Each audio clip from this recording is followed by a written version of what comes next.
Bagi teman-teman juga yang ada di YouTube, dukung channel-channel dakwah, terus subscribe. Bukan cuma channel saya, semua channel yang bermanfaat, semua channel dakwah yang baik. Dukung akhi dan ukhti. Rasulullah SAW adalah guru kita. Sepakati dulu poin ini. Tidak ada guru bagi umat Islam siapapun yang syahadat kecuali Nabi Muhammad SAW. Ini disepakati dulu. Semua dai dan ulama adalah pewaris beliau. Artinya harus mewariskan ilmu yang beliau ajarkan. Apa yang diajarkan itu yang disampaikan ke umat. Yang tidak diajarkan mereka larang agar dikerjakan. Kan begitu mestinya. Ini kaidahnya dulu. Masalah kasus ada orang imam pimpin doa setelah sholat. Jangan dibahas doanya. Doa adalah ibadah. Tapi begini, sebelum anda kerjakan satu ibadah, tanya. Saya mau ziarah kubur. Jangan ziarah kubur sebelum anda tanya. Bagaimana Rasulullah SAW ziarah kubur. Agar jangan anda buat-buat ziarah kubur itu. Adanya orang taruh kembang di kuburan, siram air, buat batu nisan, pasang lampu, baca zikir-zikir di sana. Karena dia mau ziarah kubur semaunya sendiri. Tidak bisa. Anda muslim, punya kiai, punya Rasulullah SAW, suri tauladan kita, uswatun hasanah. Tanya Rasulullah ziarah kubur bagaimana? Rasulullah SAW dalam hadis Bukhari menziarahi kubur Baqi. Datang, memberikan salam, mendoakan mereka, pulang. Nggak ada lagi yang lain. Nggak pernah Nabi SAW bawa kembang, siram kuburan karena sudah kering. Padahal Madinah panas 50 derajat, pecah-pecah tanahnya. Ada istilah di Indonesia kalau tanahnya pecah, kesian lagi diazab di bawah, kasih air, kasih kembang biar wangi, biar ditaruh kembang yang paling mahal. Kalau dia ahli maksiat tetap disiksa di bawah gitu kan. Jadi nggak bisa itu patokannya. Mau sholat, jangan pernah sholat dulu. Tanya Rasulullah sholat bagaimana, belajar 5 menit bisa. Oh rukunya begini, sujudnya begini, sama. Baru Allah terima. Tujuan Nabi SAW diutus untuk apa? Untuk dicontohi, diciplak hidupnya. Cara makannya, cara tidurnya, berpakaian, bahkan cara jalannya saja. Para sahabat contohnya, Nabi jalan begini. Bukankah ada hadis yang mengatakan sahabat berkata Rasulullah SAW kalau jalan seperti orang turun dari bukit. Mereka sampai membahasakan itu. Rasulullah pernah keluar kepada kami menyisir rambutnya dengan rapi ke arah sebelah kanan belakang. Ditunjukkan, gitu kan?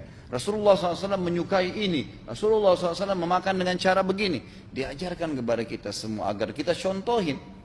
Yang jadi masalah bagi kita ini, kita selalu mau buat apa-apa yang tidak diperintahkan oleh Nabi SAW. Selalu alasannya baik. Sekarang kasus berdoa setelah sholat. Doa adalah ibadah, nggak ada masalah doa. Tapi kalau kita mau ikat antara sebuah ibadah dengan ibadah yang lain, tanya dulu. Rasulullah pernah ikat nggak? Pernah pertemukan nggak? Ziarah kubur dengan baca Quran. Ziarah kubur ibadah, baca Quran ibadah. Pernah nggak Nabi baca Quran di kuburan? Itu tanya. Nggak ada riwayat Nabi SAW pernah baca Al-Fatihah untuk orang mati atau baca di ayat Al-Quran. Datangkan dalilnya coba. Nggak ada satu hadis pun menjelaskan masalah itu. Lalu kenapa anda buat? Oh karena saya mau buat ibadah. Baik ibadah yang Nabi ajarin. Salam doain, selesai. Jangan lebih daripada itu. Masa anda lebih pintar dari Nabi Muhammad SAW? Habis sholat, memang paket yang Nabi tawarkan, yang beliau selalu kerjakan adalah zikir. Setelah sholat, dengan zikir sholat yang sudah masyhur, istighfar, kemudian baca Allahumma antas salam, sampai membaca ayat kursi, al-ikhlas, al-falaq, an-nas, baca subhanallah, alhamdulillah, Allah Akbar 33 kali, sampai terakhir dibaca, digenapkan la ilaha illallah wahdahu la syarika lah. Selesai itu semua hadis Nabi SAW menjelaskan setelah sholat, Rasulullah SAW langsung berdiri. Memang beliau tidak pernah berdoa habis sholat waktu itu. Memang begitu. Bukan doanya yang jadi masalah, bukan. Karena Rasulullah tidak kerjakan, jadi kita tidak kerjakan. Saya tekankan dalam pengajian saya, kalau anda punya hajat berdoa, berdoalah setelah sholat ba'diyah. Insya Allah aman. Karena sudah lepas dari paket yang Nabi tentukan. Selama Rasulullah SAW sudah mencontohkan dan memerintahkan sebuah perbuatan, ditentukan tempatnya, jumlahnya, waktunya, jangan pernah dilanggar. Habis sholat bacalah subhanallah 33, alhamdulillah 33, Allah Akbar 33. Jangan anda bilang saya bisa baca 100. Loh Rasulullah suruh 33 kok. Ditentukan, jangan lebih pintar. Nanti setelah sholat, jangan ikutkan dengan paket rangkaian sholat ini. Di luar waktu sholat anda membaca 100 silahkan. Karena nggak ada penekanan di situ. Kalau ada penekanan waktu, tempat, dan jumlah, jangan dibantah. Anda pengikut Rasulullah atau bukan gitu kan? Harus jadi jelas. Yang membuat umat ini di Indonesia juga jadi masalah sekarang karena mau buat sendiri. Semaunya sendiri. Kenapa akhi, kenapa Pak Kiai, kenapa Habib, kenapa Ustadz, kenapa buat ini? Bukankah Rasulullah tidak mencontohkan? Oh enggak apa-apa, ini kan baik. Loh, kalau semua orang berkata seperti Anda, apa yang tertinggal dari agama kita? Kira-kira apa lagi yang tertinggal? Enggak ada kemurnian agama karena semua orang mau buat semaunya. Gitu kan? Semaunya sendiri. Pindah rumah, baca berzanji. Apa itu berarti sejarah Nabi? Kenapa baca berzanji saudaraku? Rasulullah untuk pindah rumah pernah baca-baca gitu enggak? Enggak pernah. Kenapa dibuat? Anda muslim bukan? Muslim. Ya saya harus ikuti. Kalau tidak akan terus ini mengakar nih. Anda buat satu bid'ah sekarang. Bid'ah itu lawannya sunnah. Anak Anda akan buat 10 bid'ah. Cucunya akan buat 100 bid'ah. Akan banyak bid'ah merakar di masyarakat. Dan agama akan ditinggalkan.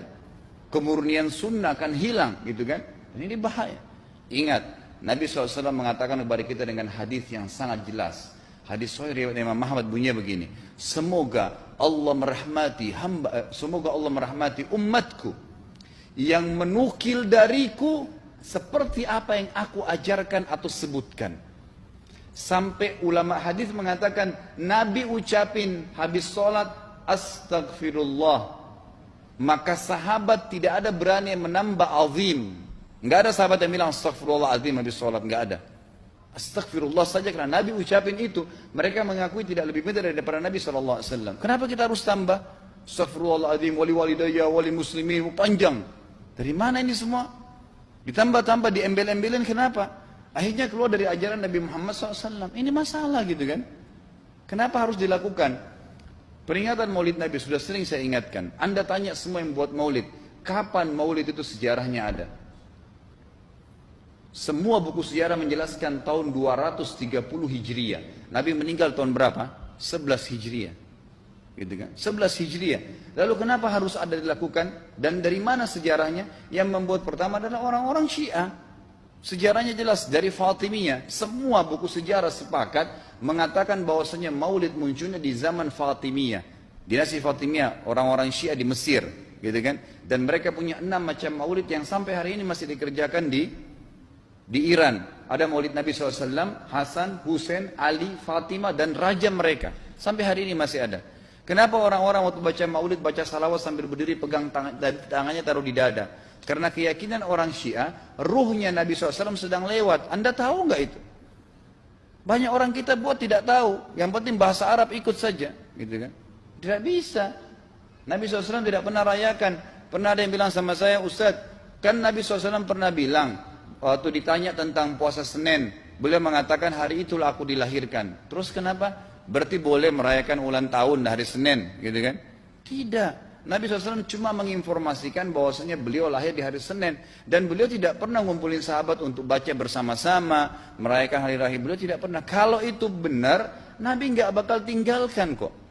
Ibnu Katsir rahimahullah, garis bawahi poin ini. Ibnu Katsir rahimahullah, dalam tafsir beliau, tafsir Quran Azim. Dan subhanallah Ibnu Katsir ini, kata ulama, hampir semua kalangan golongan itu banyak memakai banyak memakai buku beliau. Walaupun berbeda dari sisi pemahaman yang lain. Tapi tafsirnya kebanyakan kembali ke tafsir beliau. Beliau mengatakan tafsir surah Al-Ma'idah ayat 3 yang bunyinya A'udzubillahi minasyaitonirrajim. Al-yawma akmaltu lakum dinakum. Hari ini saya sempurnakan agama kalian, kata Allah. Ya. Wa atmamtu alaikum ni'mati. Saya sempurnakan nikmatku pada kalian. Artinya tidak butuh yang lain. Wa raditu lakumul Islam madina. Saya ridho Islam sebagai agama kalian. Kata beliau, ayat ini turun menandakan dan memastikan bahwasanya Nabi Muhammad SAW tidak meninggal dunia kecuali sudah mengajarkan semuanya. Yang hitam, yang putih, yang gelap, yang terang, yang susah, yang muda, ya, semua dijelaskan. Siapa, kata beliau, yang menganggap masih ada sesuatu yang harus ditambahkan setelah Nabi SAW meninggal dan turun ayat ini, maka dia adalah ahli bid'ah. Dia orang yang membuat-buat agama. Nabi sudah ajarkan semua, selesai. Jangan ditambah, jangan dikurangin. Kita tidak lebih pintar dari Nabi SAW. Nabi nggak pernah rayakan hari lahirnya, jangan dirayain, selesai. Emang kenapa kalau kita nggak rayain? Kenapa? Tangan kita terputus? Enggak. Masih banyak ibadah yang disunnahkan gitu. Sama dengan kasus Isra dan Mi'raj. Kejadian besar dalam Islam. Tapi Anda boleh kembali kepada semua buku sirah. Saya tantang semua buku sirah Anda kembali. Insya Allah yang berpegang pada Al-Quran dan Sunnah, memang ada dasar wahyunya, maka semua akan menjelaskan. Nabi SAW setelah pulang dari Isra dan Mi'raj tidak pernah mengumpulkan sahabat-sahabat untuk merayakannya setiap tahun. Tidak pernah. Boleh dipelajari iya, setiap hari. Tapi ditentukan tanggalnya lalu dibuat acara. Tidak pernah Nabi SAW buat itu. Lalu kenapa Anda buat?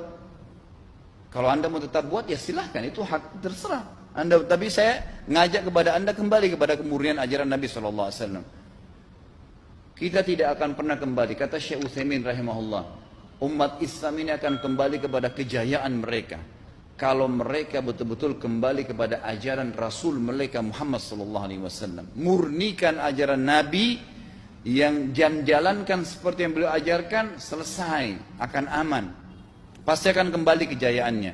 Kita nggak bisa saling menghardik, saling menyalahkan yayasan ini, organisasi ini, kelompok ini, karena masing-masing mau beristidlal sendiri, mau menjalankan sendiri hukum-hukum agama ini, bukan mengikuti sunnah Nabi SAW. Jemaah haji kita, jemaah umrah, datang ke Mekah, tur dalam kota Mekah, naik ke gunung untuk lihat Gua Hira. Kenapa naik ke Gua Hira? Oh, Rasulullah pernah di sini. Baik, saya jelaskan.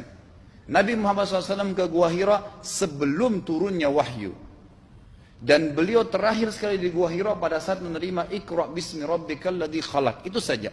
Setelah kejadian itu, beliau turun dari Gua Hira. Dari waktu itu sampai meninggal, Nabi SAW tidak pernah ke Gua Hira lagi dan tidak pernah suruh sahabatnya ke Gua Hira. Kenapa Anda ke Gua Hira? Sampai naik 3 jam ada yang jatuh mati. Karena jahil, tidak tahu pemahaman agamanya. Nggak bisa begitu. Cukup dikenang iya. Kecuali Nabi SAW suruh, datangilah Gua Hira. Ya silahkan. Gitu kan? Kalau enggak, kan begitu. Masalah Isra Mi'raj, saudaraku, kejadian besar. Ambil ibrahnya, yang penting ilmunya. Oh, salat 5 waktu, kejadiannya pernah gini. Ada kebesaran Allah, ambil pelajarannya iya. Yang Nabi tidak contohin, maka jangan dikerjakan. Hanya itu saja. Zikir bersama, di sini ditanyakan juga zikir bersama. Nabi SAW disebutkan dalam hadis Bukhari, kalau berzikir habis sholat, beliau membaca zikir tertentu, sahabat baca zikir tertentu, sahabat baca zikir tertentu. Jadi Nabi SAW tidak pernah paksain. Enggak pernah Nabi misalnya baca ayat kursi, harus semua sahabatnya ikut ayat kursi, enggak. Nabi SAW baca ayat kursi, si fulan baca al-ikhlas, si fulan baca subhanallah, masing-masing. Dan ingat, Allah SWT mengatakan apa? Tentang masalah zikir dan doa ini, ya. Dikatakan, ya, kita harus berdoa kepada Allah, ya, wa dunal jahri minal qawli bil gudui wal asal wa la takum minal ghafilin. Berdoalah kalian, berzikirlah kalian dengan doa kalian, dunal jahri minal qaul, tidak dengan teriak-teriak. Allah berfirman dunal jahr, tidak teriak-teriak. Dan janganlah kalian menjadi orang-orang yang lalai. Makanya pernah ada sahabat, waktu Nabi SAW berkata begini, dalam hadis Bukhari juga. Waktu pulang dari salah satu perjalanan, kalau kalian sedang menukik, kuda, unta lagi menukik, bertakbirlah. Bilang Allahu Akbar. Kalau kalian sedang turun, menuruni sebuah lembah, bertasbihlah. Bilang Subhanallah. Ada satu sahabat Badui, orang dari padang pasir, semangat dia jalankan sunnah Nabi. Waktu kudanya lagi naik, Allahu Akbar, dengan suara keras dia teriak. Jalankan sunnah kan? Tapi teriak ya. Apa yang terjadi? Nabi SAW panggil, dia ditepuk pundaknya, Nabi mengatakan, pelankan suaramu. Zat yang sedang kau panggil tidak tuli. Allahu Akbar. Cukup. Ada apa? Kecuali di medan perang lain nakutin musuh. Gitu kan? Untuk apa takutin kuda sendiri? Nggak perlu, gitu kan? Jadi mengikuti sunnah Nabi dengan ilmu yang benar itu akan membawakan ketenangan hidup. Yang buat kacau kita ini jadi kacau karena mau membumbu-bumbui macam-macam ditambah-tambah.